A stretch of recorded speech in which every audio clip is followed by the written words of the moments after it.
En esta oportunidad vamos a revisar la reanimación cardiopulmonar básica y avanzada en un paciente adulto. La reanimación cardiopulmonar representa una de las intervenciones más críticas en medicina, ya que cada minuto sin circulación espontánea reduce la probabilidad de supervivencia en un 7 a 10%.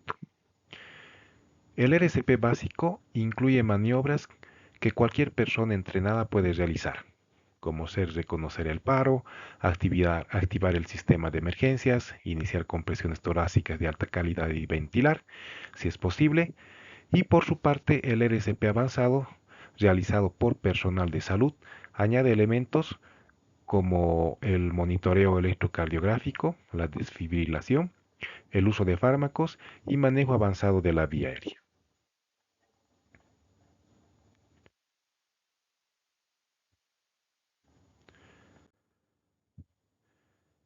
Veamos un poco de las definiciones. El paro cardiorrespiratorio es una condición clínica crítica en la que de manera brusca, inesperada y potencialmente reversible se detiene tanto la actividad mecánica ventricular útil como la respiración. Es decir, el corazón deja de bombear de forma efectiva y el paciente no respira. Reconocerlo de inmediato es vital, ya que cada minuto sin intervención disminuye significativamente la supervivencia y aumenta el riesgo de daño neurológico irreversible. La reanimación cardiopulmonar se refiere al conjunto de maniobras básicas, compresiones torácicas y ventilación de rescate, y avanzadas, desfibrilación, manejo avanzado de la vía aérea y uso de fármacos, cuyo propósito es restablecer la función respiratoria y circulatoria, reduciendo el riesgo de lesión cerebral.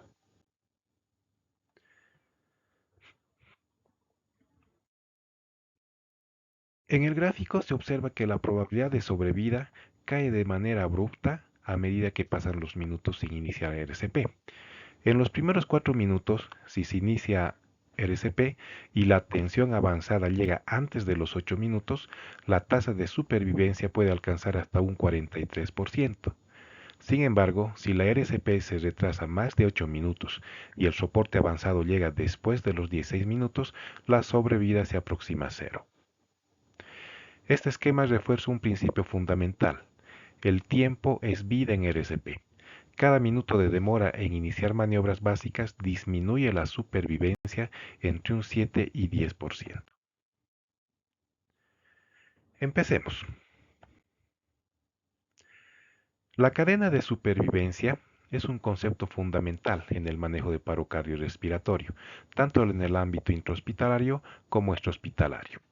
Cada eslabón simboliza una acción crítica y secuencial que aumenta las probabilidades de supervivencia y recuperación del paciente adulto.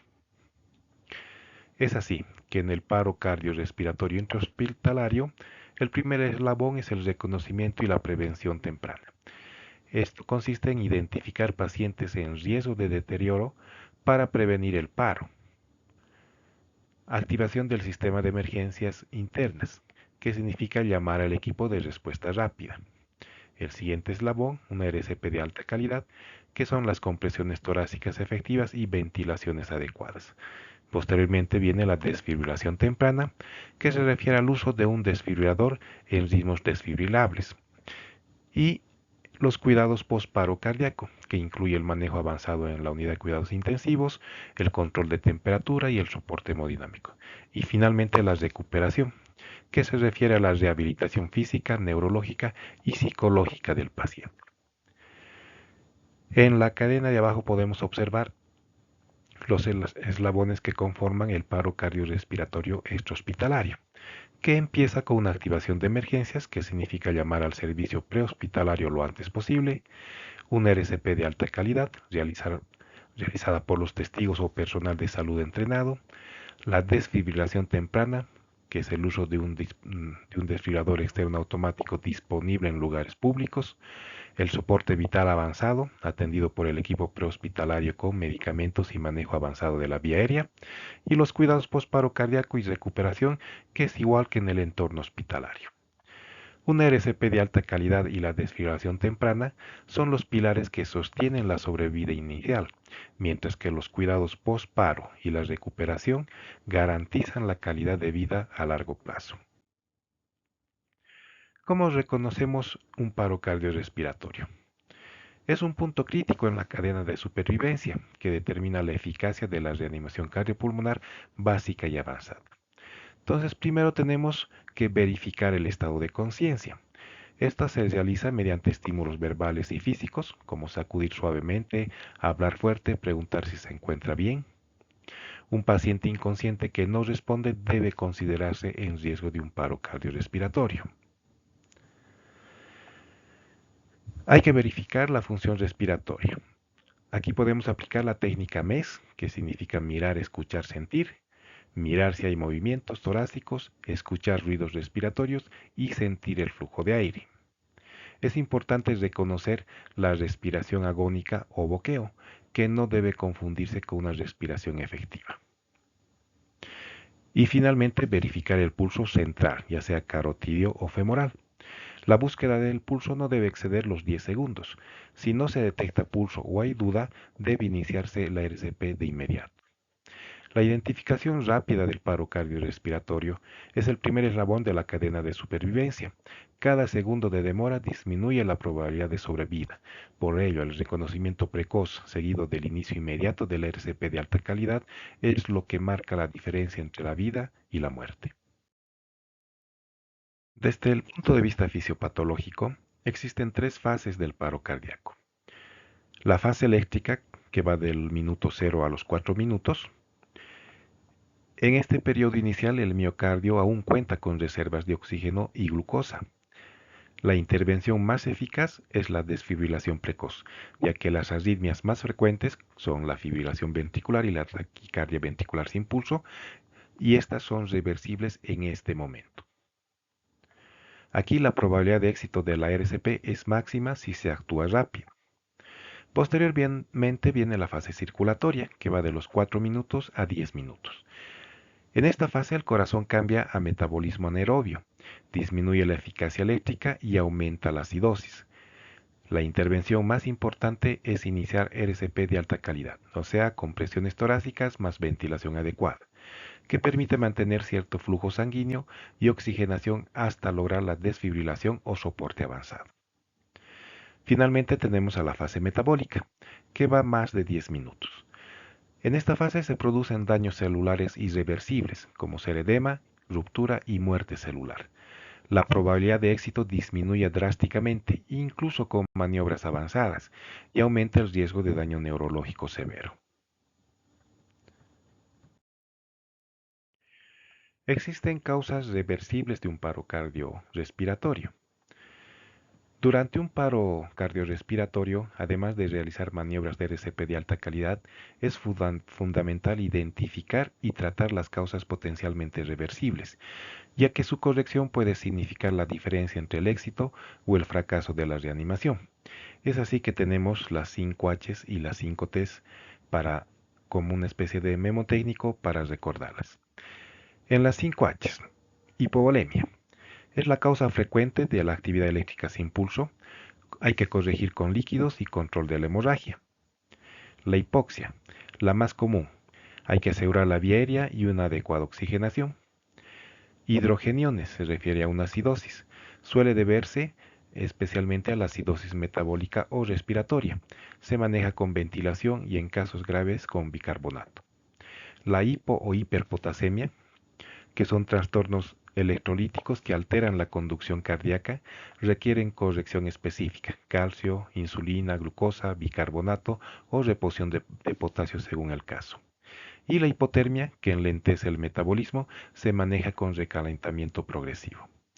En las 5 Ts tenemos la tensión de neumotoras o neumotoras a tensión, que se alivia con descompresión inmediata, el taponamiento cardíaco, que requiere pericardiocentesis urgente. Tóxicos es buscar intoxicaciones y administrar los antídotos si existen. La trombosis pulmonar o el TEP masivo puede requerir trombólisis o embolectomía. y la trombosis coronaria, que se da en un infarto agudo de miocardio, que es la causa frecuente de fibrilación ventricular y taquicardia ventricular sin pulso. Esta requiere reperfusión, ya sea angioplastía o fibrinólisis. En el ámbito perioperatorio, el paro cardiorrespiratorio adquiere particularidades debido a la interacción de la cirugía, la anestesia y el estado fisiológico del paciente. A diferencia del paro cardíaco extrahospitalario, aquí las causas reversibles son más variadas y muchas veces relacionadas directamente con fármacos o complicaciones anestésicas. Es así que ya tenemos 8Hs y 8Ts. En las 8Hs, que son factores metabólicos o fisiológicos, la hipovolemia puede ser por un sangrado quirúrgico o pérdidas ocultas, la hipoxia por complicaciones de la vía aérea o ventilación inadecuada, el hidrogenión o acidosis, secundaria a hipoperfusión, hipoxia o sepsis, la hipo o hiperpotasemia, frecuentes en cirugías prolongadas o en pacientes con insuficiencia renal, la hipotermia, común en cirugías largas sin manejo térmico adecuado, hipervagal, que es una respuesta refleja a estímulos quirúrgicos, por ejemplo, tracción visceral, manipulación ocular, etc. La hipertermia maligna, que es una reacción genética grave a anestésicos inhalatorios o a la succinicolina.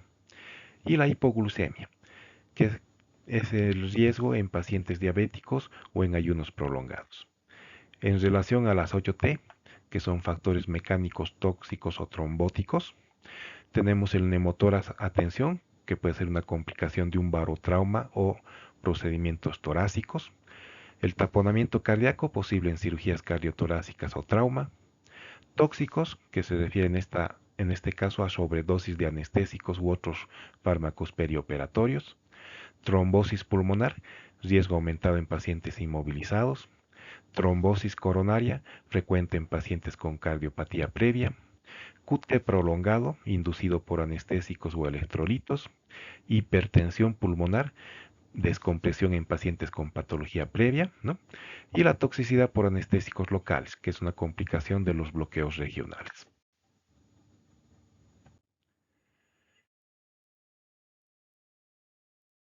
El cambio de la secuencia de ABC a CAB en las guías de reanimación cardiopulmonar se introdujo por la AJA en el 2010 y se mantienen en las recomendaciones actuales.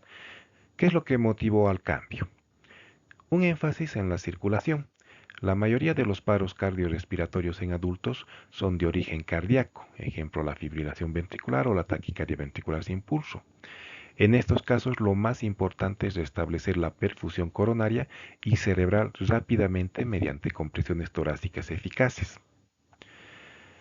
Otro motivo del cambio fue el retraso al inicio de las compresiones en las secuencias ABC. Antes, al seguir el ABC, los reanimadores perdían tiempo asegurando la vía aérea y ventilando antes de iniciar compresiones.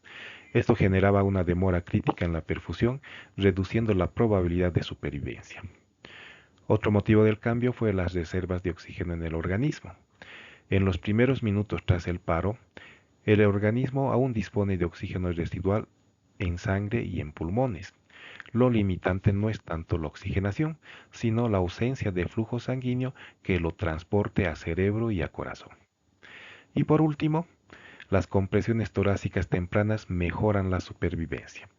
La evidencia mostró que iniciar compresiones de inmediato aumenta la tasa de retorno a la circulación espontánea y la supervivencia con buen estado neurológico. El objetivo principal de las compresiones es mantener un flujo sanguíneo mínimo hacia el cerebro y el corazón, hasta que se restablezca la circulación espontánea. Para lograrlo es indispensable cumplir con los parámetros de calidad. Ritmo de las compresiones. Deben realizarse entre 100 y 120 por minuto. Menos de 100 compromete la perfusión y más de 120 reduce la profundidad y el tiempo de llenado cardíaco. La profundidad adecuada, entre 5 y 6 centímetros en adultos. Las compresiones superficiales no generan flujo suficiente y las compresiones excesivas pueden producir lesiones costales o daño a órganos internos. La relación compresión-ventilación en RCP básica con un reanimador es de 30 compresiones por 2 ventilaciones. En RSP avanzada, si hay vía aérea avanzada, o sea, un tubo endotraqueal o dispositivo supraglótico, las compresiones son continuas, de 100 a 120 por minuto, con ventilaciones de 10 a 12 por minuto sin detener las compresiones. La técnica correcta es colocar el talón de la mano sobre el centro del tórax, más o menos a la mitad inferior del esternón, manos entrelazadas, brazos rectos y compresiones con el peso del cuerpo. Es crucial permitir la reexpansión completa del tórax entre compresiones para favorecer el retorno venoso. Las compresiones torácicas de alta calidad son la intervención más importante del RCP. No importa si se dispone de desfibrilador, medicamentos o vía aérea avanzada.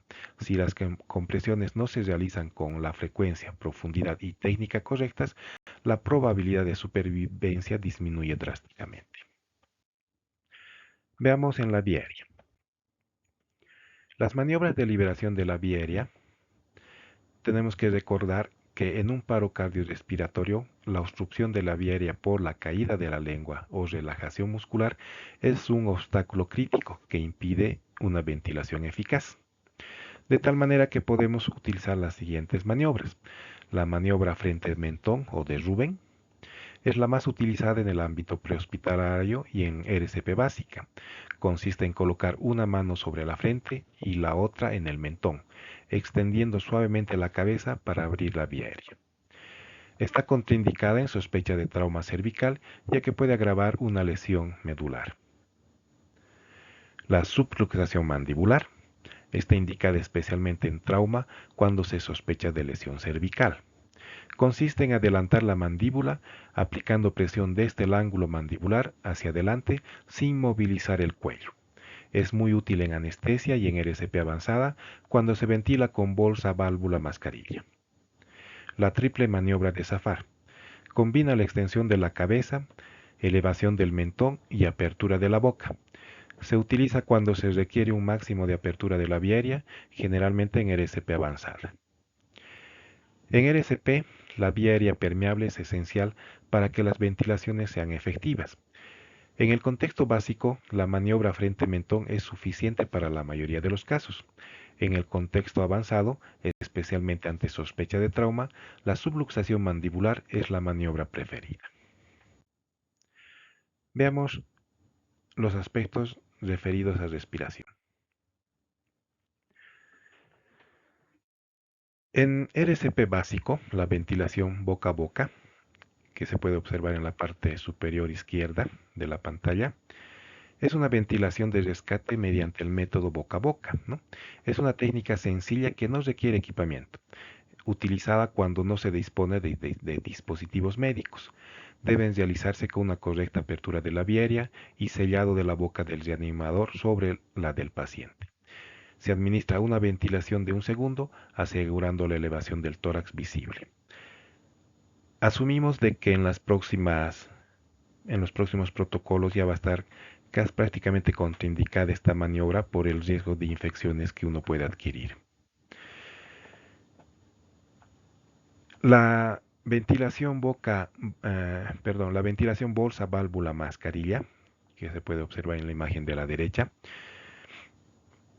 requiere entrenamiento para lograr un buen sellado y evitar fugas de aire o insuflación gástrica. Es la técnica preferida en el hospital y en equipos entrenados, permitiendo administrar oxígeno hasta del 100%. El reanimador debe aplicar la técnica CIE para un adecuado acoplamiento de la mascarilla. Y en la parte inferior izquierda se aprecia la coordinación entre un reanimador que realiza compresiones torácicas y otro que ventila. La relación estándar en adultos es de 30 compresiones por 2 ventilaciones, tanto en RCP básica como avanzada, cuando no se dispone de una vía aérea avanzada. En caso de intubación endotraqueal o dispositivo supraglótico, la ventilación pasa a ser continua, una ventilación cada 6 segundos, sin interrumpir las compresiones. La ventilación es un pilar del RCP, pero siempre debe estar subordinada a las compresiones torácicas de alta calidad. En un paro cardíaco adulto, el inicio rápido de compresiones, haciendo CAB, Garantiza la perfusión cerebral y coronaria, mientras que la ventilación asegura la oxigenación. Conocer las distintas técnicas y cuándo aplicarlas marca la diferencia entre una RCP básica en la comunidad y la avanzada en el hospital. El uso de la desfibrilación en el contexto de RCP básica y avanzada en el paciente adulto es importante para restablecer un ritmo cardíaco efectivo en los ritmos desfibrilables, como son la fibrilación ventricular y la taquicardia ventricular sin pulso. Los desfibriladores monofásicos, que se puede observar en la izquierda, utilizan una onda eléctrica unidireccional, requieren una descarga de 360 joules en cada intento y son menos frecuentes en la actualidad, ya que han sido reemplazados por los bifásicos. Los desfibriladores bifásicos, que se observa en la derecha, emplean una onda que va en dos direcciones, ida y retorno, lo que mejora la eficacia y reduce el daño miocárdico. La energía recomendada es entre 150 y 200 joules, según el fabricante. Son los más usados actualmente tanto en el ámbito hospitalario como extrahospitalario.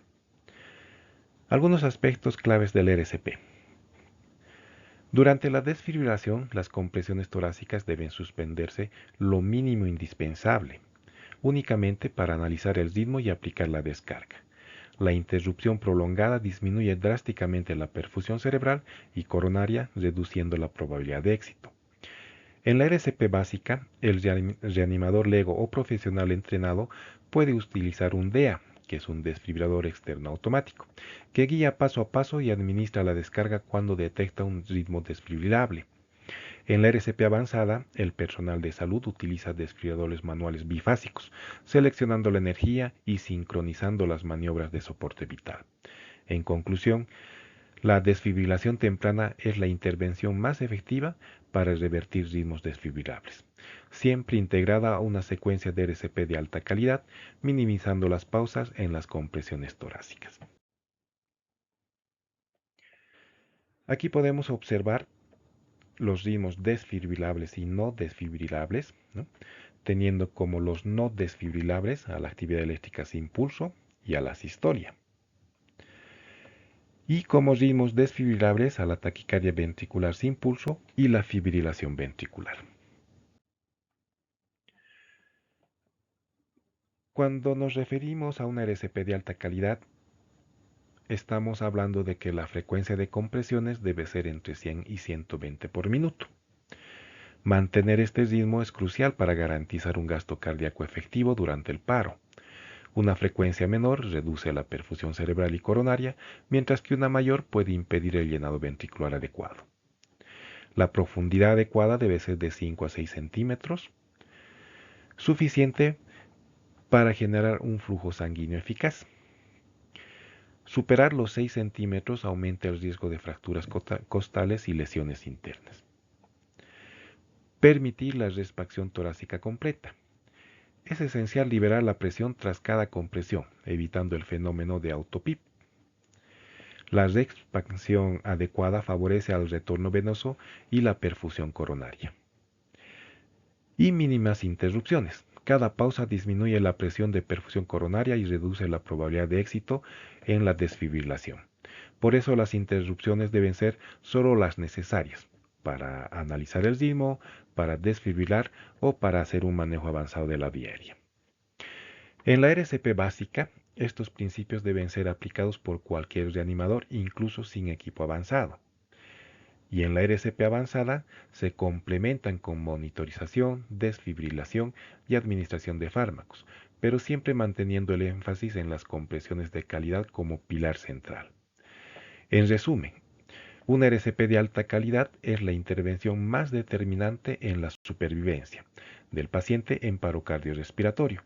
El uso de dispositivos avanzados, desfibrilador, vía aérea avanzada, fármacos, nunca sustituye a unas compresiones bien realizadas.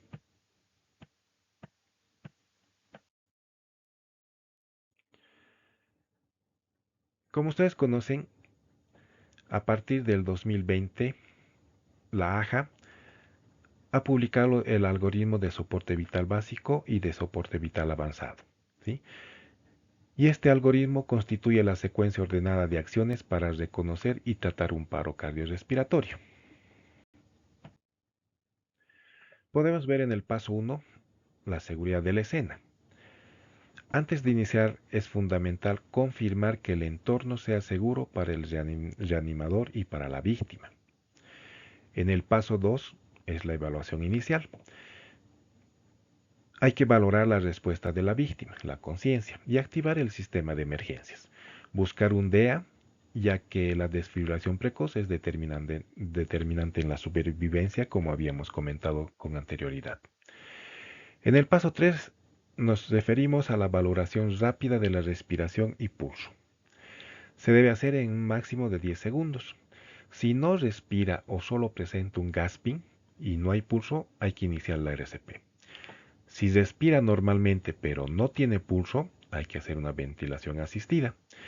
Si respira y tiene pulso, hay que hacer una vigilancia hasta la llegada de los profesionales. En el paso 4 se refiere a la RCP de alta calidad.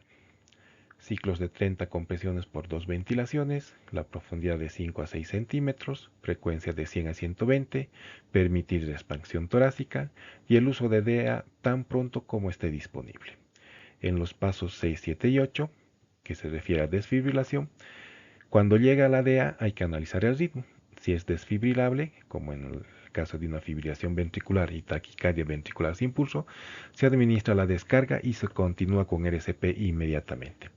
Si no es desfibrilable, como en la actividad eléctrica sin pulso y en la sistolia, se continúa con la RCP y se reevalúa cada 2 minutos. Aquí podemos observar el algoritmo de RCP avanzado en adultos. Este constituye la guía central del soporte vital avanzado, ¿no?, que es posterior al soporte vital básico. El inicio inmediato del RCP y la oxigenación es muy importante, ¿sí? La reanimación siempre comienza con compresiones de alta calidad. No nos debemos olvidar de 100 a 120 por minuto y 5 a 6 centímetros de profundidad y la mínima interrupción. Se administra oxígeno y se conecta el monitor, el desfibrilador lo antes posible.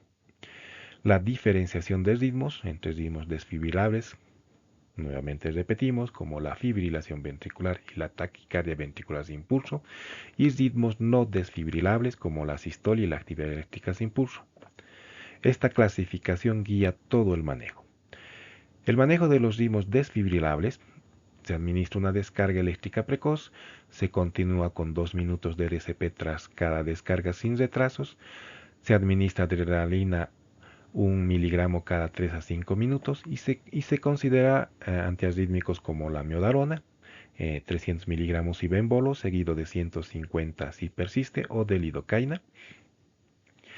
Y en el manejo de los ritmos no desfibrilables, no se desfibrila, se continúa con la RCP de alta calidad, se administra adrenalina lo antes posible, 1 miligramo endovenoso cada 3 a 5 minutos, y se identifica y se corrige las causas reversibles de las 5H y de las 5T.